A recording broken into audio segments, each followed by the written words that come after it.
누가복음 22장 35절로 46절까지의 말씀 우리 다 같이 한 목소리로 합독하겠습니다. 그들에게 이르시되 내가 너희를 전대와 배낭과 신발도 없이 보내었을 때에 부족한 것이 있더냐 이르되 없었나이다. 이르시되 이제는 전대에 있는 자는 가질 것이요 배낭도 그리하고 검 없는 자는 겉옷을 팔아 살지어다. 내가 너희에게 말하노니 기록된 바 그는 불법자의 동류로 여김을 받았다 한 말이 내게 이루어져야 하리니 내게 관한 일이 이루어져 가민이라. 그들이 여짜오되 주여 보소서 여기 검 둘이 있나이다. 대답하시되 족하다 하시니라. 예수께서 나가사 습관을 따라 감람산에 가심에 제자들도 따라갔더니 그곳에 이르러 그들에게 이르시되 유혹에 빠지지 않게 기도하라 하시고 그들을 떠나 돌 던질 만큼 가서 무릎을 꿇고 기도하여 이르시되 아버지여 만일 아버지의 뜻이여든 이 잔을 내게서 옮기시옵소서. 그러나 내 원대로 마시옵고 아버지의 원대로 되기를 원하나이다 하시니 천사가 하늘로부터 예수께 나타나 힘을 더하더라. 예수께서 힘쓰고 애써 더욱 간절히 기도하시니 땀이 땅에 떨어지는 핏방울 같이 되더라. 기도 후에 일어나 제자들에게 가서 슬픔으로 인하여 잠든 것을 보시고 이르시되 어찌하여 자느냐 시험에 들지 않게 일어나 기도하라 하시니라. 아멘.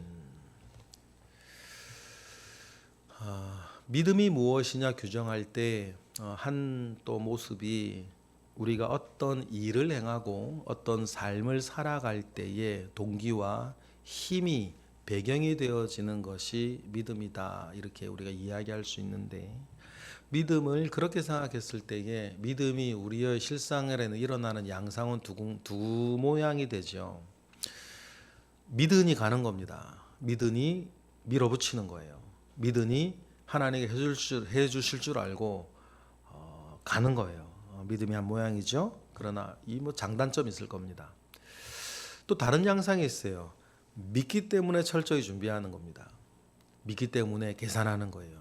믿기 때문에 내가 무엇을 어떻게 해야 할런지를 생각하고 따져보고 소망 가운데 계획하는 겁니다. 물론 장단점이 있습니다. 첫 번째는 힘있게 무언가를 할 수 있지만 때때로 무엇인가 일이 잘 되어지지 아니하였을 때에 여러 가지 일어나는 부작용들이 있습니다. 두 번째 장단점이 있어요. 안전할 수 있죠. 그러나 큰 일, 퍼포먼스 이런 것들이 잘 안 일어나고 좀 그렇게 좀 수면 아래 모든 것들이 많이 있을 수 있습니다. 그런데 그 믿음의 두 가지 양상 가운데 이 두 믿음을 가지고 때때로 여기저기서 회의하거나 할 때 보면은 논쟁도 하고 부딪히기도 하고 그렇게 이견 가운데 어긋나기도 하는데 양상은 이게 맞다 저게 맞다 할 수는 없는 거고 중요한 것은 그때 하나님께서 우리 가운데에 원하시는 바 이끄시는 바가 무엇인지에 순전히 이끌려가는 걸 거예요.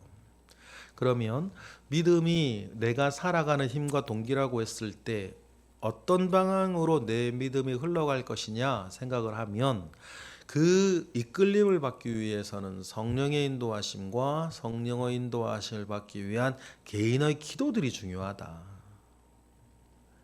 그래서 여러분 모든 것이 기도와 함께하는 것이 너무너무 중요하다.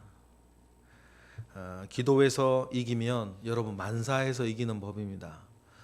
기도에서 하나님의 인도를 받으면 이쪽 모양의 믿음의 양상이라든지 저쪽 모양의 믿음의 양상이라든지 하나님께서 인도하시면 인도하시는 대로 가는 것입니다.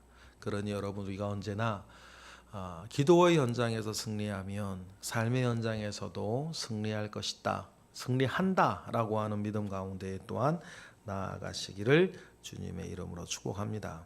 오늘 본문을 한마디로 얘기합니다. 고얘기하는 겁니다.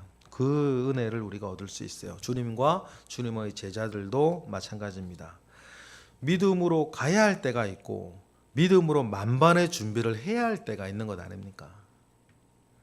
그래서 주님께서 예전에 갈릴리 지역에서 사역을 하실 때 갈릴리 지역을 중심으로 가버나움이라고 하는 도시를 중심으로 사역을 하실 때 12명의 제자들을 둘씩 짝지어 갈릴리 지역의 전도자로 하나님의 나라의 복음을 전하는 자로 파송한 적이 있는데, 그때 주님이 보내셨을 때에는 아무것도 가지고 가지 마라 그러셨어요. 아무것도 주머니에 넣고 가지 말고 그냥 믿음으로 가라 그런 것인 거죠. 주님이 그때를 이제 다시 회상하며 제자들에게 물으십니다. 35절이죠. 시작. 그들에게 이르시되 내가 너희를 전대와 배낭과 신발도 없이 보내었을 때에 부족한 것이 있더냐? 이르되 없었습니다. 제자들이 몸소 경험한 거니까 분명히 확신 있게 대답할 수 있었죠. 주님이 그때 왜 아무것도 가지지 않고 가라고 하셨을까? 주님의 훈련 아닙니까? 주님이 시키시는 훈련이시죠. 하나님을 의지하는 법, 하나님과 더불어 행하는 것, 하나님께 맡기고 나아갔을 때에 하나님께서 무슨 일이든지 이루어 주시고 필요한 것이면 일용할 양식을 채우듯이 채워주시는 것들에 대해서 훈련하는 법을, 이거 먼저 우리가 배워야 되는 것이거든요. 아무 계산도 없고 아무 준비하는 것도 준비된 것도 없이 하나님께 맡기고 나아가면 하나님께 다 채워주시는 것을 몸소 경험을 하는 것, 여러분 이것이 중요합니다. 그래서 주님 훈련 가운데에서 그렇게 시키셨어요. 그리고 물으시죠. 그때 부족한 것이 있었냐? 없었다. 제자들은 몸소 경험합니다. 그런데 이제는 36절처럼 말씀하시는 거예요. 36절 읽어볼까요? 시작. 이르시되 이제는 전대에 있는 자는 가질 것이요 배낭도 그리하고 검없는 자는 겉옷을 팔아 살지어다 라고 하면서, 갈릴리에서는 그렇게 했지만 이제는 다 준비하라는 거예요. 왜 그러셨을까요? 이제는 훈련이 아니라 실전이란 말이에요. 전대에 있는 자는 가져갈 때 전대만 들고 갑니까? 그 안에 돈 준비해야 되는 거 아니에요. 배낭 들고 갑니까? 그럼 배낭에 뭐 채워 넣어야 되는 거 아니에요? 심지어는 자기를 위험으로부터 보호하기 위해서 칼이 없다면 겉옷을 팔아서라도 칼을 사야 되자 준비하라는 것이죠. 이제는 훈련이 아니에요. 이제는 실전 아닙니까? 이제 시간상으로 봐도 주님이 더 이상 이들과 함께하는 시간이 이제 몇 시간 안 남았어요. 2-3시간밖에 안 남았단 말이에요. 그러니 모든 것을 철저하게 믿음으로 준비하고 믿음으로 나아가라, 그 이야기를 하십니다. 왜 이런 준비들이 필요하냐? 주님이 다른 곳에서 말씀하셨죠. 내가 너희들을 세상에 보내는 것이 이리떼들 가운데 양을 보내는 것 같이 마음이 그래서 불안하다 뭐 그런 느낌은 아니고 안쓰럽다, 그 말씀을 하셨던 거죠. 그렇다면 이리떼들 가운데 들어가는 양은 철저히 준비하여서 잡아먹히는 게 목적이 아니니까, 여러분 우리가 잡아먹히는 게 목적이 아니지 않습니까? 그 안에서 정말 하나님의 나라를 선포하고 복음을 전하고 하나님의 살아계심을 드러내는 그 일과 사역과 삶을 살으려면 만반의 준비를 해야 될 것이다 라고 이야기를 하시는데, 그 이유는 37절 주님이 세상에 그러한 것처럼 너희들이 세상 가운데 환영받는 존재가 아닐 것이라기 때문이에요. 맞죠?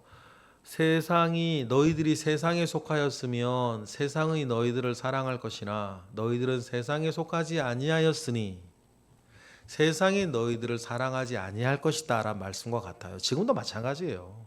그래서 제가 가끔 여러분들한테 말씀드릴 때 있지 않습니까?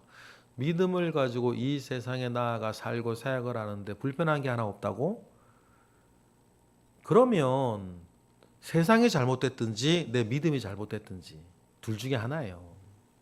어떻게 믿음을 가지고 세상에 속하지 않는 자로 세상에 나아가는데 불편한 게 하나 없어? 부담스러운 게 하나 없고 어려운 게 하나 없다? 그럼 세상이 잘못됐든지 내 믿음이 잘못됐든지. 그런데 우리가 알죠? 작은 따옴표하고 들으셔야 되죠? 세상이 잘못될 리가 없다. 세상이 잘못됐을 리가 없지. 주님이 그래서 37절에 설명을 더하시는 거죠. 37절 시작.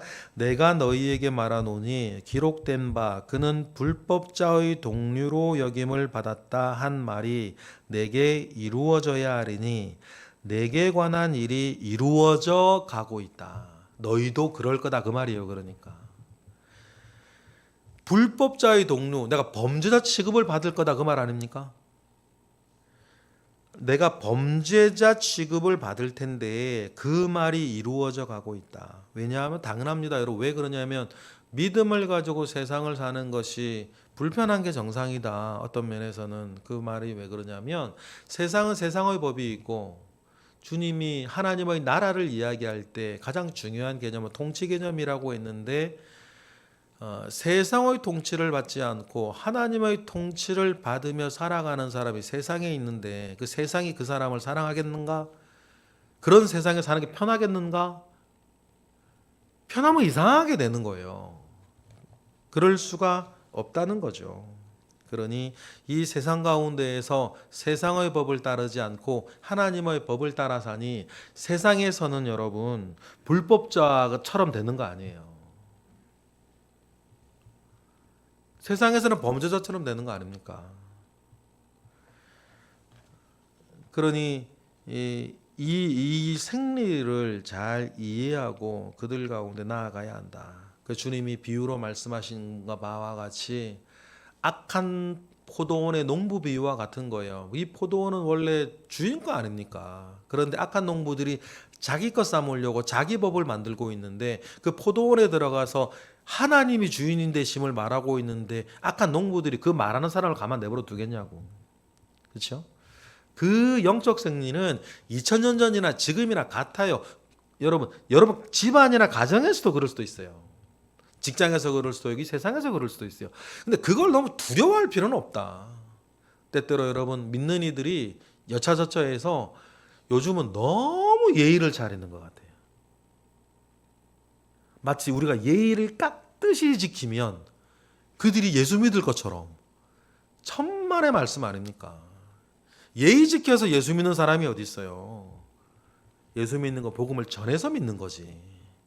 그래서 우리가 착한 일하고 잘 보이면 그들이 뭐 예수를 믿을 것처럼 우리가 착각해요. 다시 한번 천만의 말씀. 천만의 말씀. 그건 이제 복음의 문을 여는 그러한 어떤 것이었는데 그런 쪽 얘기를 너무 하다 보니까 이제는 막 그렇게 하는 것처럼 해야 되는 것처럼 하면서 복음을 증거하는 일들 가운데 우리 위축되어 버리는 오히려 그런 시대가 된 것 같다. 그러니 우리가 이런 말씀 가운데에서 우리가 좀 얻어야 될 은혜들이 많고 주님을 중심으로 봐도 그 일이 이루어져 가고 있죠. 지금 이때 가룟 유다는 군사들 데리고 오고 있으니까 그 이야기를 듣고 검도가지라 그러니까 아마 제자들은 번쩍 뜬 것 같아요. 눈이 번쩍 뜬 것 같아요. 그래서 38절 제자들이 뭐라 그럽니까? 그들이 여짜오되 주여 보소서 여기 검 둘이 있나이다. 대답하시되 족하다 하시니라. 검 얘기하시니까 든줌이 드디어 혁명을 일으키시나 보다. 제자들이 그렇게 받아들였는지도 모르겠어요. 검 둘이 있다고. 그럼 주님이 이 말이 좀 되게 아주 좀 어떻게 좀 생각할 필요가 있는데 검 둘이 있다고 주님이 드디어 일을 하시나 보다. 이렇게 제자들이 받아들이는 걸 보고 주님이 족하다 됐다 그거면 얘기하시는 게 어쨌든 코미디 영화 같아요. 그리고는 아마 주님께서 식사가 다 끝난 거죠. 이제 많은 것들이 이제 다 기록할 수 없으니까는 이제 다른 복음서에 비교를 하면 식사 끝났고 겟셀만의 동산으로 가시에요. 39절이 그거 이야기를 합니다. 39절 읽어보겠습니다. 시작. 예수께서 나가사 습관을 따라 감람산에 가심에 제자들도 따라갔습니다. 그 사이에 가룟 유다는 나갔을 것이고 제자들은 가룟 유다가 왜 나가나 했을 것이고 가룟 유다가 나가는 것을 보고 얼마 지나지 않아 주님은 감람산으로 가십니다. 감람산에 있는 겟셀만의 동산으로 가신 거죠. 중요한 표현 하나 있죠. 무엇을 따라? 습관을 따라. 누가복음에 몇 차례 나왔습니다. 습관을 따라. 늘 감람원에 예루살렘에 계실 때는 감람원에 가서 기도하셨다. 그 이야기들을 종종 하셨죠. 여러분, 습관을 따라 예배하고 습관을 따라 기도하는 것은 여러분들을 지키는 중요한 울타리예요. 중요한 울타리입니다. 자연스럽게 하는 거예요. 습관을 따라 하는 겁니다. 그러니 여러분, 때로 내가 하는 어떤 내가 하는 무엇이 아니라 이런 내 삶으로 받아들여지는 것이 되게 중요해요. 우리가 기도하는 것도, 말씀을 보는 것도, 예배하는 것도, 교회에서 뭐 봉사하는 것도 내가 무엇인가를 하는 어떤 일이 아니라 그냥 내 삶으로 받아들이는 것이 너무 중요하다. 삶으로 받아들이면 특징이 몇 가지가 있습니다. 뭐 한다 뭐 이렇게 뭐 말할 것도 없고 뭐 그냥 하는 거니까, 내 삶이니까. 기도하는 것도 주님께서는 그냥 삶이셨어요. 그러니까 뭐를 따라? 습관을 따라 가시는 겁니다. 그리고 감람원에 도착하셔서 제자들에게 또 뭐 기도로 부탁하시죠. 40절입니다. 시작. 그곳에 이르러 그들에게 이르시되 유혹에 빠지지 않게 기도하라. 여러분 꼭 기억하셔야 돼요. 시험에 들지 않고 유혹에 빠지지 않은 가장 확실한 길은 뭐다? 기도하는 거다. 교회 일 열심히 할 수 있습니다. 교회 일 열심히 할 수 있어요. 원래 열심히 있는 사람이고 충성스러운 사람이 열심히 할 수 있죠. 그러나 여러분 경험하셨나요? 교회 일 열심히 충성스럽게 했는데 그것 때문에 시험 들어. 다른 선한 일 열심히 했는데 그것 때문에 시험 들 수 있어요. 완전 반대로 어떤 힘든 일, 안 좋은 일, 어려운 일, 심지어는 나쁜 일을 내가 해서 시험 들 때도 있어요. 그러나 여러분 이쪽이나 저쪽이나 시험에 들지 않고 유혹에 빠지지 않는 가장 확실한 길은 애당초 뭐다? 기도하는 거예요. 여러분 기도는 여러분을 지킵니다. 기도는 은혜의 통로예요. 기도는 인도함을 받는 길잡이입니다. 여러분 그러니 습관을 쫓아 기도하는 것들이 너무너무 중요하다. 그래서 주님께서 제자들에게 기도하라, 유혹에 빠지지 않도록 기도하라 하시면서 41절 돌 던질 만큼 가서 무릎을 꿇고 기도하셨다. 돌 던질 만큼이다라고 하는 말의 의미는 부르면 언제든지 올 수 있는, 거리를 돌 던진 만큼이라 얘기를 해요. 3, 40m 되겠죠. 2, 3, 30m 정도 될 겁니다. 사람마다 다르겠지만 이게 무슨 말이냐면 어떤 의미가 또 있자면 주님이 지금 하시는 기도의 어느 작은 지분 하나는 제자들이 또한 이 기도를 듣기를 원하시는 그 마음도 있고 배우기를 원하시는 마음도 있어요. 주님이 어떻게 기도하십니까? 유명한 기도죠. 42절 시작. 이르시되 아버지여 만일 아버지의 뜻이거든 이 잔을 내게서 옮기시옵소서. 그러나가 중요합니다. 그러나 내 원대로 마시옵고 아버지의 원대로 되기를 원하나이다 하시니라. 언제나 여러분 이렇게 기도하셔야 돼요. 간구와 기도와 도구와 감사를 할 때 물론 간구할 수 있습니다. 그러나 우리가 늘 이렇게 기도하셔야 돼요. 내가 간구할 수 있고 기도할 수 있고 할 수 있고 도구할 수 있고 감사할 수 있는데 그 모든 기도의 반석은 아버지의 뜻이 이루어지기를 원한다는, 내 뜻이 있고 내 소원이 있습니다. 내 뜻이 있고 내 소원이 있는데 내 뜻과 내 소원이 언제나 하나님의 뜻과 하나님의 계획과 맞으면 얼마나 좋겠어요. 그런데 안 그럴 때가 많다. 그러니 내 뜻과 내 소원을 가지고 기도할 때에도 하나님의 뜻과 하나님의 계획이 이루어지기를 여러분이 늘 기도해야 하고 결국 결정해야 돼요. 내 뜻과 내 소원과 하나님의 뜻과 하나님의 계획 가운데 나는 무엇을 따를 거냐를 늘 결정을 해야 합니다. 그때 43절에 보니까 간절히 기도하시고 44절에 천사가 와서 도우시는 그 광경을 제자들이 느낀 거죠. 그 목소리에 어두워서 보이진 않았을 거고 새벽이니까 그 목소리와 그 어떤 돌 던지면 닿을 수 있는 거리에서 몸부림치시며 기도하시는 그 주님의 모습을 보면서 빗방울은 마치 땀방울은 마치 빗방울이 되는 것 같고, 마치 제 천사들이 와서 그 기도를 돕는 것 같은 느낌을 제자들이 확 느끼고 받았다는 것입니다. 그런데 문제가 뭡니까? 45절이에요. 45절 시작. 기도 위에 일어나 제자들에게 가서 슬픔으로 인하여 잠든 것을 보셔요. 기도의 현장에서 실패하면 삶의 현장에서 실패한다. 바로 내일 나오지 않습니까? 내일 본문에. 여러분 꼭 기억하세요.